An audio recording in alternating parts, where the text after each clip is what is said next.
And we are live. Welcome to another episode of Unscripted, and I have the great pleasure to introduce Brian Levine. Thank you very much for joining me this morning. How are you? I'm good. How are you, David? Good. Doing the research, and I'm telling you, I've interviewed a lot of cybersecurity and legal and compliance professionals, and by far you have one of the most intriguing backgrounds ever. If you don't mind, and you have to let me, let's clean our palates by discussing your background and what kind of journey you took, because you were actively chasing some of the bad guys in the cyberspace. If you don't mind, just walk me down memory lane. Let's start with that. Yeah, let me start with where I am now, and then I'll tell you how I got there. So currently, I'm a managing director at EY, where I manage our cybersecurity and data privacy for transactions and private equity. When one company is looking to acquire another, we assess the security and data privacy of the company that is looking to be acquired.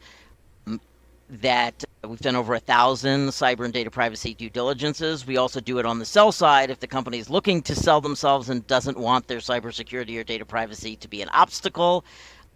We help them stage the house for sale, so to speak, from a cybersecurity and data privacy standpoint. We also work on integrations and separations in the case of divestitures and IPO readiness as well. But I work with a broader cyber team at EY that does every service you can imagine in cybersecurity, from pen testing to tabletop exercise, compromise assessment, code scanning, transformations, identity access management, etc. Here I lead a team of about 50 cyber and data privacy geeks, but I joined EY about 4.5 years ago from the U.S. Department of Justice, as you alluded to, David, in Washington, D.C., where I was a cybercrime prosecutor and national coordinator for the other 300 cybercrime prosecutors around the country. And as part of that, I got to investigate and prosecute all kinds of cyber criminal organizations, both in the United States and abroad. I got to travel to Romania 7 times in that process of chasing cyber criminals. So I had a lot of fun there. Prior to that, I was a regulator with the New York Attorney General in the Internet and Technology Bureau, where I got to look at internet privacy and fraud and breaches. It was very interesting. And prior to that, I spent about 10 years doing technology and securities litigation for some big law firms, primarily Morrison & Foerster in Palo Alto, better known as MoFo, and Paul Weiss in New York, which is another good firm, but has no funny abbreviation, so maybe it doesn't count. So that's a little bit about me and my background. I live in the D.C. area, and I have 2 kids, and I really enjoy working in cyber. Awesome intro. Let me ask you this, just from double clicking on your past and what you describe. So you were one of the early adopters in the intersection between law and cyber. If we can discuss that specifically, because you went to law school. How did you then attach yourself or became proficient in the kind of the cybersecurity space? And again, it's not trivial, because in the past 20 years, we can see more and more the need of intersection between professionals that understand law, but also understand the bits and bytes associated with crime and digital crime. If you don't mind, if you can expand on that. Yeah, so I was always a bit of a geek. I guess you wouldn't believe that from looking at me, but I was always a bit of a geek. In middle school, for example, they looked upon me to create the program in AppleSoft Basic that they used to do the student body elections, which was a big conflict of interest because I was running for president of the student body and happened to win.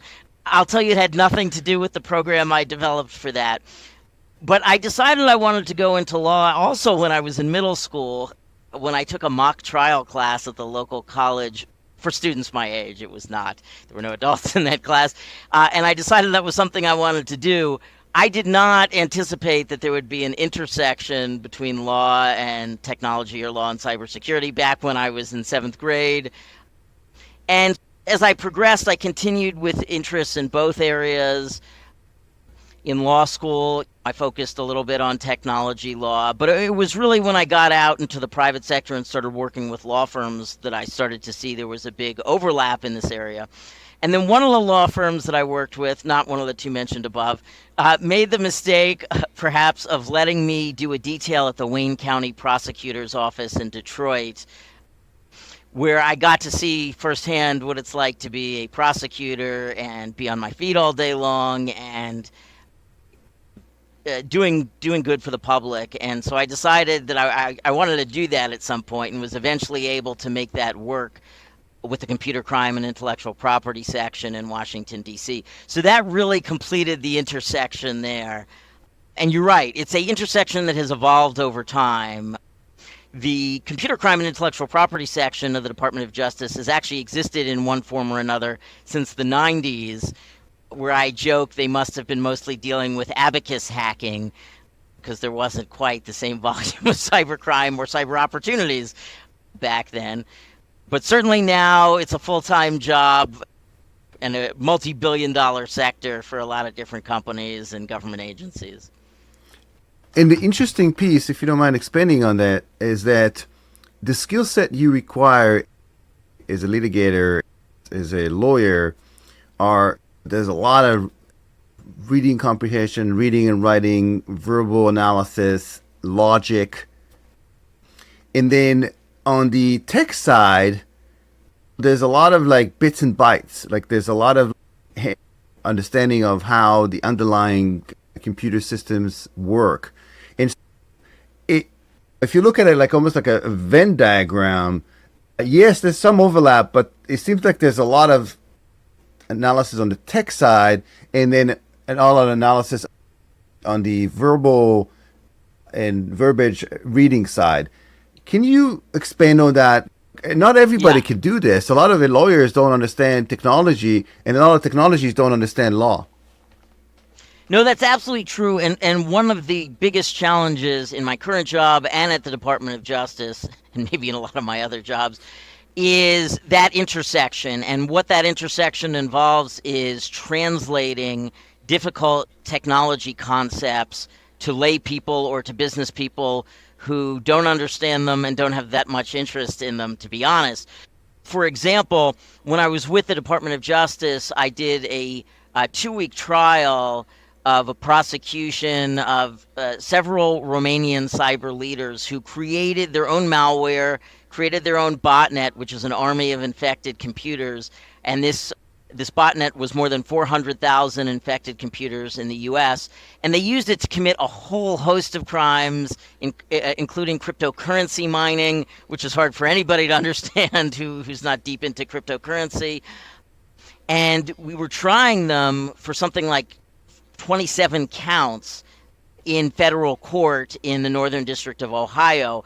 And our jury was almost entirely retired people. One of them didn't know whether she had a smartphone or not. She didn't know whether it was dumb or smart. She didn't know if she had to give an IQ test to her phone to figure out which it was. Another member of the jury didn't even own a computer. You're taking 12 people or more who have no knowledge of the case, no knowledge of the area, and no technical sophistication, and putting people in front of them like the lead threat hunter for semantic, people like a great witness from Rapid 7, and a lot of FBI forensic investigators, and you have to help this story come out in a way that they'll understand it so that they feel comfortable beyond a reasonable doubt to convict. And so that's a big challenge, and it's a challenge in my current job, because when I'm addressing the cybersecurity or data privacy of an acquisition target, for example, it's not usually to the CISO of the acquirer. It's usually to the investment committee generally, or the deal team generally, who doesn't really want to go into a lot of detail on do they have a DLP or how many users have privileged access. They want to understand the higher level risk and what kind of risks are they taking and how can they better manage that risk. So you're right, that is a really big challenge. Yeah, and before we dive into the kind of the M&A piece, which I'd love to discuss, because obviously this is of interest to the viewership, from a legal perspective, that's one challenge. The convince the audience who's not tech savvy that what they're seeing is wrong.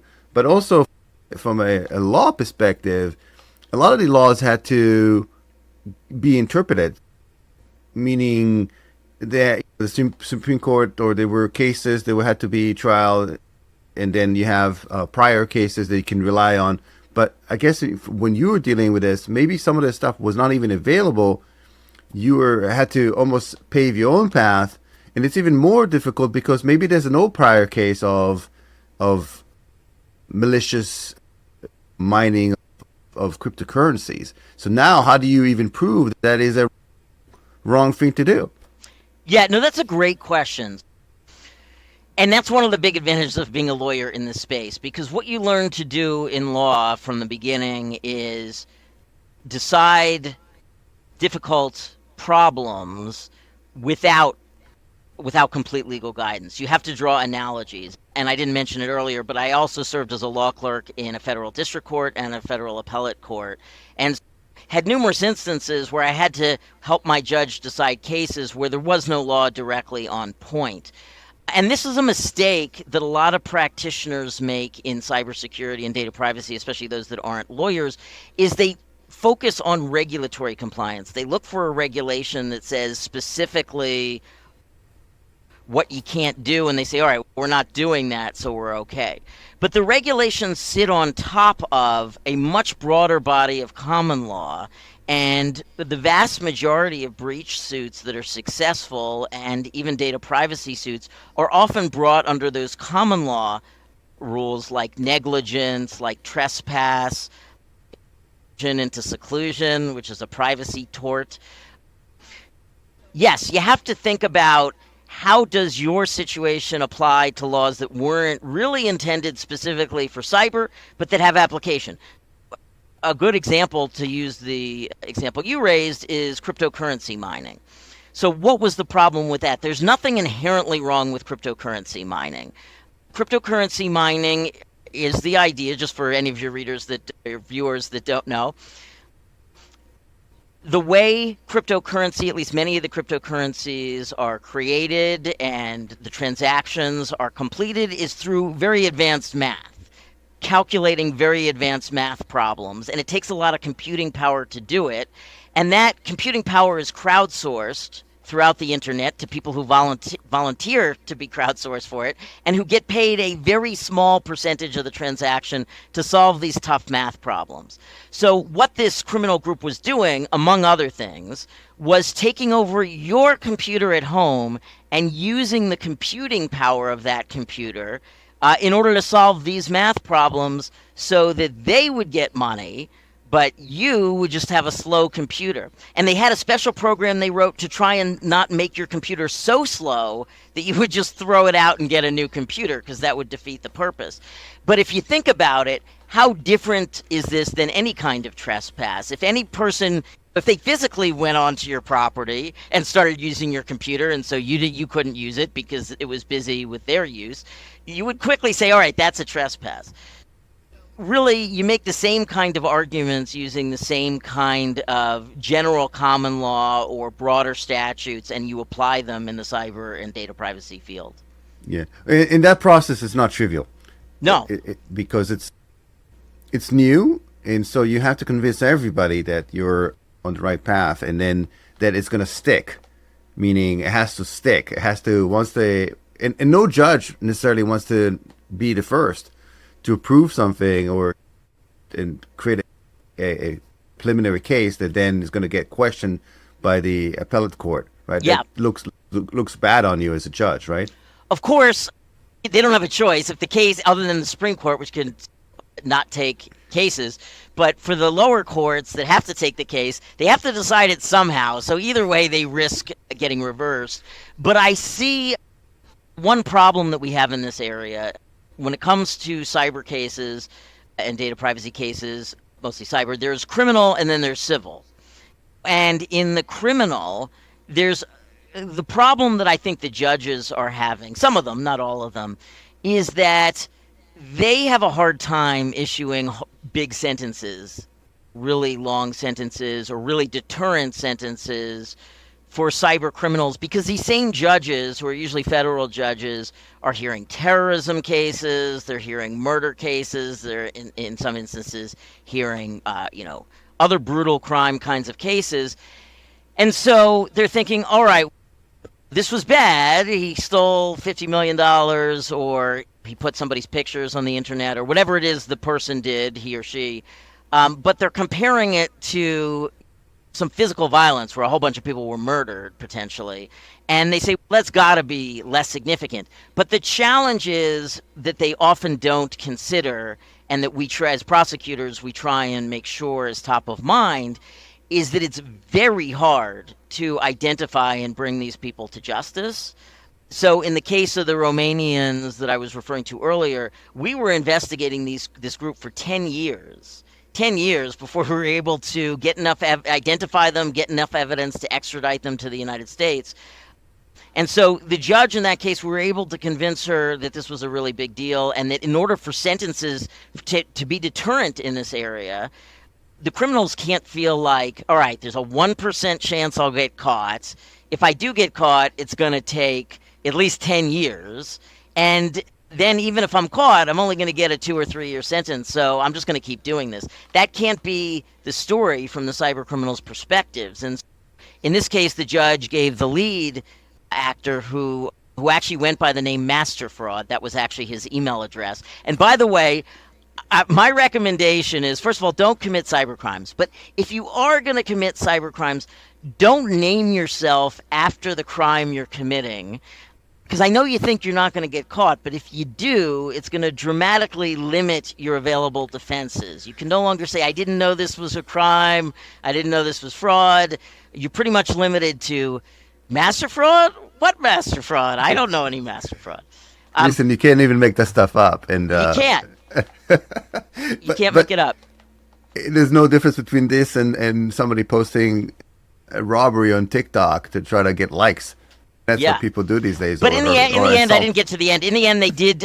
She did sentence Master Fraud to 20 years in prison, a very deterrent sentence. Wow. And I would also double click on what you just described, the fact that the quote unquote perceived severity of the act is hard to prove. But with for example, in the case of mining of crypto, you don't necessarily know where the money goes, if that is then going to be used to act nefariously and even lead to terrorism. Right. There's a lot of terrorism things that are getting funded using cryptocurrency in some way, shape, or form, or at least just to fund or funnel money or money laundering associated with or move money around. So it's, despite looking like it's almost nothing, or it's almost okay, they just slow somebody else's computer, the implications are much more severe.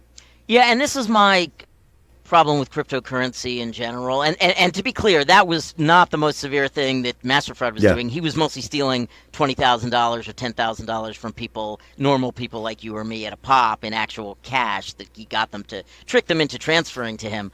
But in terms of cryptocurrency, this is my problem with it generally. The SEC just approved yesterday apparently 10 ETFs that will allow people to more easily trade in cryptocurrency. Cryptocurrency became a thing while I was at the Department of Justice, and it was pretty much primarily used at that time to money launder criminal schemes, many of which were cyber schemes. And it continues to be, I think, the main way that ransomware actors get paid and launder their money. And because that was my first introduction to cryptocurrency, even though I think there's a lot of money potentially to be made, and I know there are many people who have legitimate uses for it and who are just speculating and trying to make money, I have a natural aversion to supporting that market at all, because I think at the end of the day, it really does serve the criminal market, even if it has many other legitimate uses.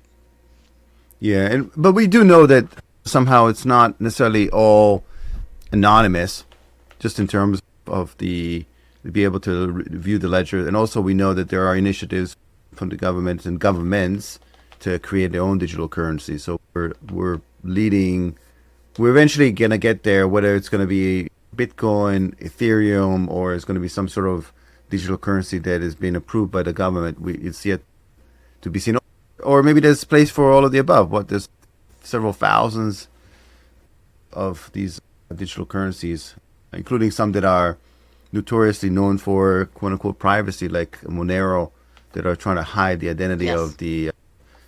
And you ask yourself, okay, why specifically that's their claim to fame? And people do have rights of privacy, right? But it depends on what for. One of the things Oh, go ahead. go ahead. No, I was just saying, yes, some of the cryptocurrency is more or less protective of privacy. Monero is a good example, and this group was mining in Monero because that was, presumably because that was a private cryptocurrency, and they thought they could do better there. And yes, the government, often working with the private sector, has the ability to do tracking with respect to cryptocurrency. No cybercriminal should feel like if they're using cryptocurrency, they're going to get away with it. But you do need some vehicle to launder money and to get money if you're doing ransomware. And while they've tried other methods like vanilla cards reloaded and things like this, nothing has proved to them to be as easy as cryptocurrency to facilitate these. And yes, there are good uses, and no, it's not going away. I'm not telling everyone don't use cryptocurrency, but it is an area where there's a problem. Yeah. And the last thing, before we move to the next topic, is it's really interesting how you mentioned that they were kind enough to make sure that, or they were considerate enough to make sure that they don't take over all your resources on your computer. That allows you some resources so you don't get really frustrated. And I've come across a case where somebody discovered that there was a nefarious actors on their servers, and what they were doing, they were actually patching all the machines and making sure that no one else can come in. And so they were keeping the machines up to date. And so the administrator almost said, oh, maybe I'll use them as an outsourced security group. And as long as they don't necessarily take over all my resources and I can still run my application, I'm good. I know that nobody else is going to ever hack me, and my computers and my servers are all up to date. Yeah, so if you have a cybersecurity fairy like that, who is actually a bad actor but is going in and doing the work that you should be doing internally or with an MSSP, I would say, first of all, that's remarkable, but you're probably dealing with a quite dangerous actor in that situation that has really big plans for your organization if they're in there and playing that kind of long game. So I wouldn't sit around and say, I'm going to let the cybersecurity fairy handle this, because at the end of the day, how bad can he be? I have heard recently, here's the evolution. First we had straight ransomware. Then we had ransomware with what sometimes is called double extortion. So they exfiltrate data first and then they encrypt it. And if you don't pay, whether you have backups or not, they'll expose the exfiltrated data. Recently, I've heard what we start seeing is not only do they extract it, but they are threatening to SWAT your customers in the information that they extracted. So for anyone who doesn't know what swatting is a very dangerous thing, often done by kids playing video games, where the loser of the video game, and in this case the criminal, will spoof the phone number of a innocent, unrelated individual and make it sound like there is like a kidnapping situation, a hostage situation going on there, such that the SWAT team is often called out to this house. And people have often died. Innocent people have often died as a result of this, because anytime the SWAT team is out there, it can be really risky. So that's the latest iteration on ransomware going crazy.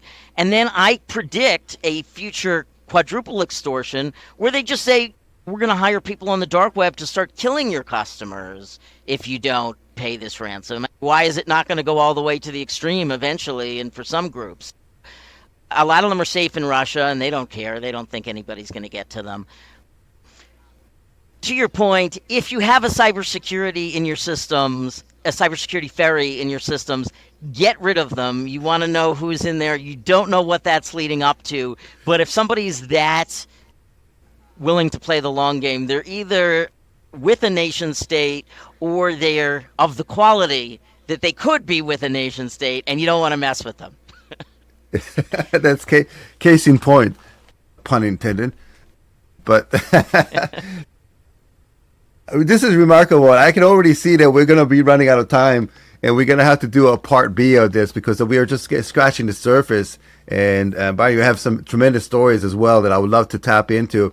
But before we do that, I'd like to unravel some of your day-to-day operations of what you do today, specifically around the M&A and in the whole area of due diligence associated with getting companies ready for acquisition, divestiture, like whatever the case may be in terms of the providing that baseline of security and risk management associated with a company.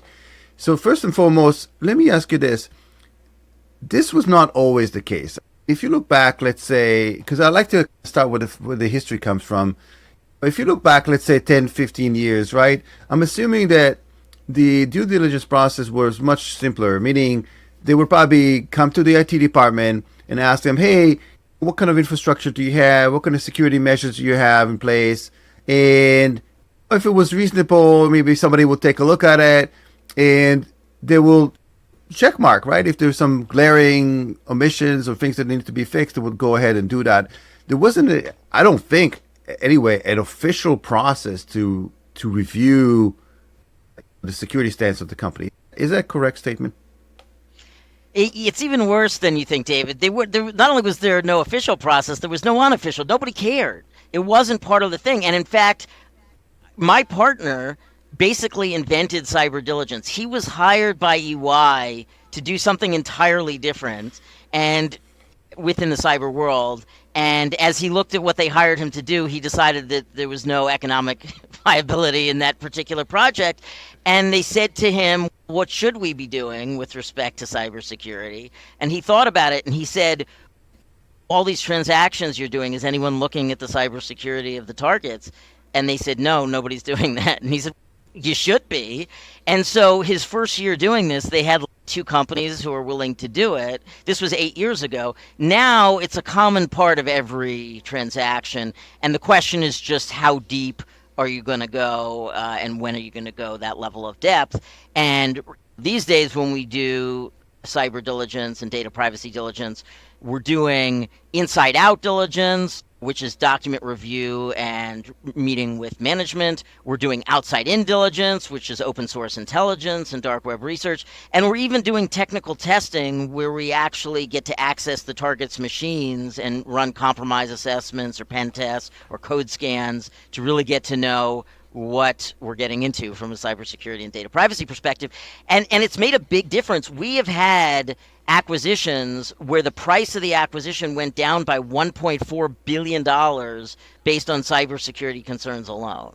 So it's well worth the ounce of prevention to avoid the pound of I think, cure. Brian, I think after you had just mentioned, I think we have to be silent for 20 seconds, let it sink in, because that was impactful. That's a tremendous amount of money associated. And I'm not going to even ask what were the findings associated.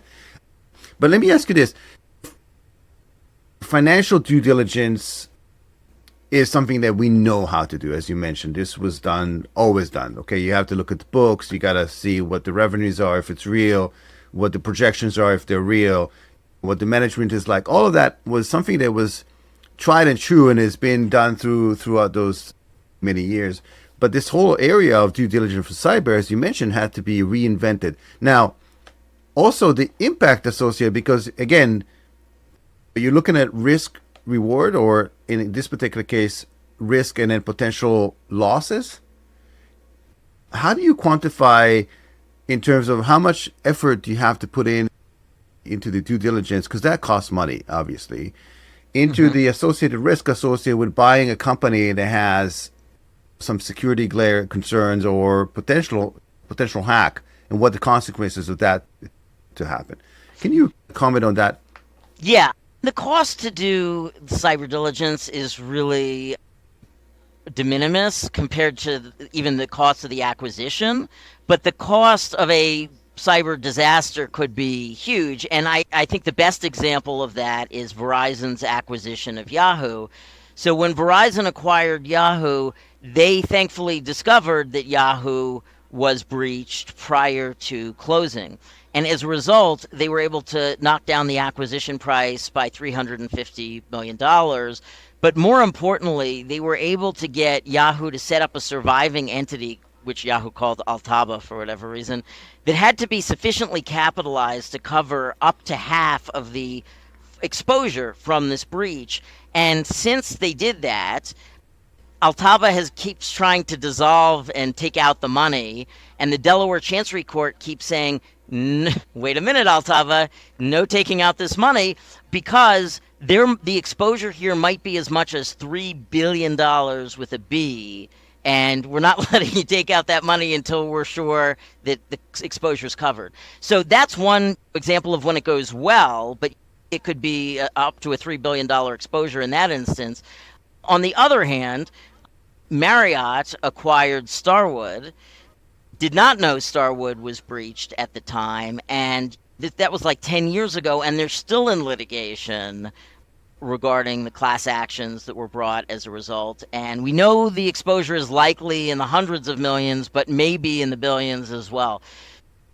When you think about how little it costs to do the cyber diligence versus how much you're going to pay for the acquisition and how much risk you're taking on, it's really a no-brainer. And I'll tell you, in virtually every diligence I've done, and I said I've done hundreds, if not over 1,000, we always identify costs that the acquirer is going to have to incur to get the cybersecurity up to speed, and those costs are always more than our own fees. And so if the acquirer wants to negotiate the acquisition price down by that, that's always an option to them. Yeah, it's almost similar to buying a house and doing the inspection. Exactly. You know, and then you can negotiate with and I like to bring in examples that are fairly straightforward for people to realize. Is there a risk of an acquirer hiring the services of a team to hack the company to reduce the costs associated with the acquisition?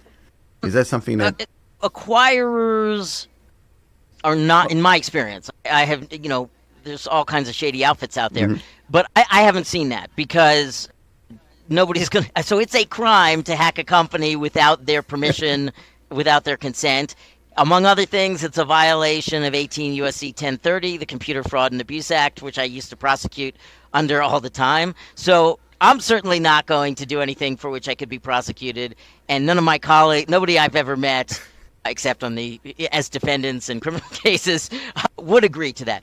But there's a lot you can determine from the outside in. For example, we have a proprietary technology that we can use to help see if the target's IP address is communicating with a known threat vector like a botnet, a command and control center for a botnet, with 100% no false positives. Now, there can be legitimate explanations, like we've done that, and it's turned out that the target was a cybersecurity company doing malware research, and they should have been using a non-attributable computer, but they were using an attributable computer, which, not great.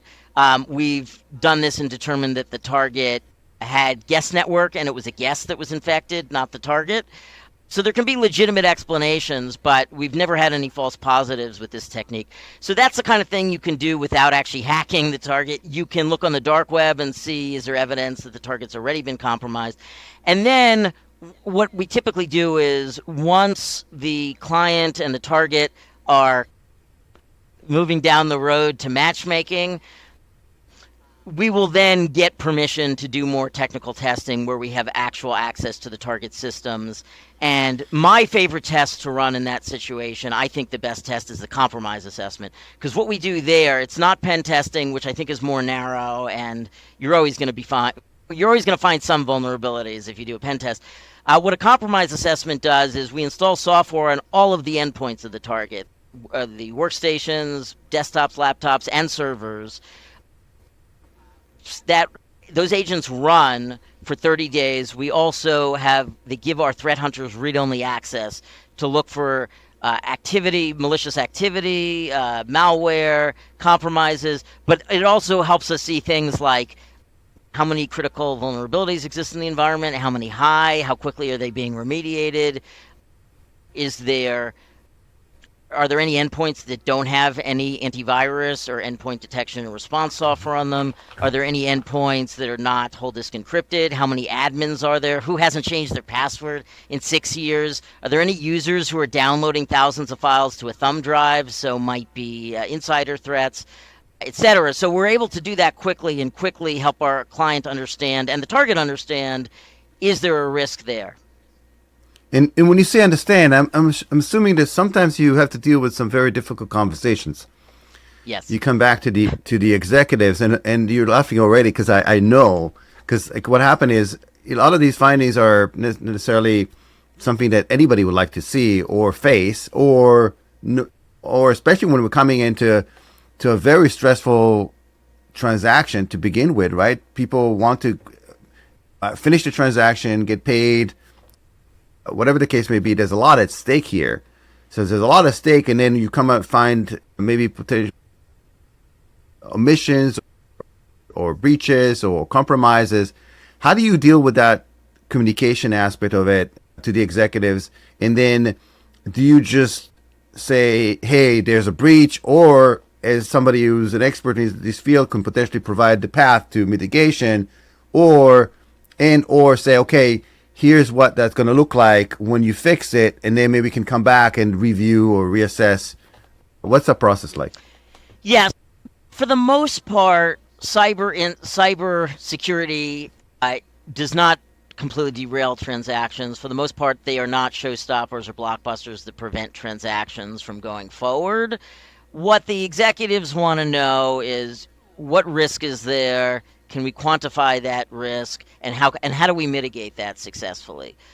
We're identifying the risk level and helping them think through how to best mitigate it. It's very rare that they walk from a transaction based on cybersecurity alone, but we can significantly mitigate that risk. And when companies acquire other companies or make large investments, it's not always acquisition. Sometimes it's just a large minority investment or some other kind of investment. They're taking all kinds of risk. The whole idea is they're betting on this company, that this company is going to make them money, and it might not. So the whole thing is about risk quantification, understanding and quantification for them so that they can decide if the risk is worth taking and how to mitigate it.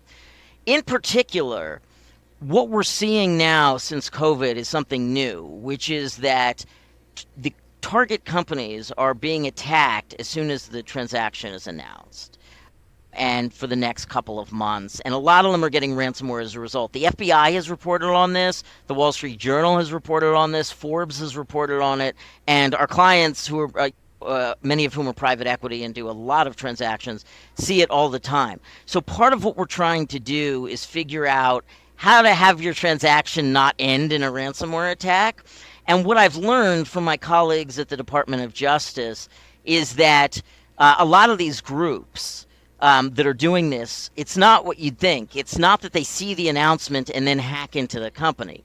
It's that they see the announcement and then go onto the dark web and the forums and they ask their colleagues, the initial access brokers, do any of you already have access to this company? And oftentimes they nod, yes, we do have access. Someone has access. And like the security ferry that you mentioned earlier. And so they'll get together with the ransomware actor and split the proceeds of a ransomware attack upon announcement. So part of what we're doing now is not just helping the target batten down the hatches for future attacks, but to make sure there's nobody in their system already who's going to have a big surprise upon announcement.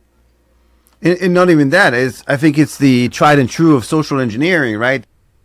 There's a lot of uncertainty and chaos associated with a transaction.